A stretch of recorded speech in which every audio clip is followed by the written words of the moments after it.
বাংলাদেশিদের ভিসা না দিয়ে বিপাকে ভারত। 4 মাস আগে বাংলাদেশের ছাত্র জনতার আন্দোলন এবং শেখ হাসিনার ভারতে আশ্রয় নেওয়ার পর থেকেই এই শহরের অর্থনীতির চাকা শিথিল হয়ে পড়তে থাকে।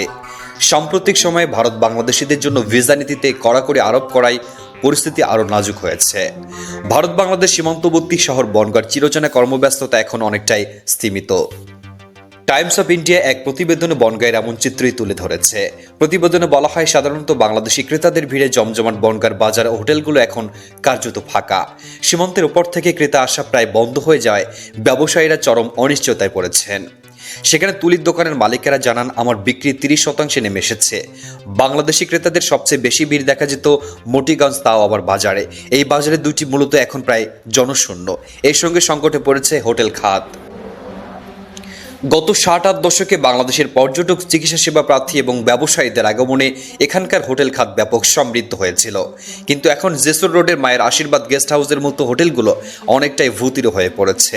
হোটেলটির মালিক চিত্তরঞ্জন সাহা বলেন, কোভিডের বছরগুলো বাদ দিলে এমন অবস্থা আগে কখনো দেখিনি।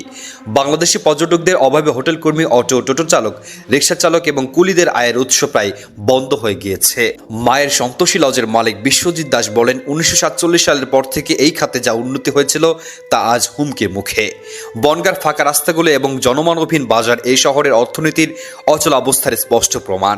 সীমান্ত উত্তেজনা ও রাজনৈতিক অস্থিরতা অব্যাহত থাকলে এই সংকট আরও দীর্ঘায়িত হবে বলে জানান তারা।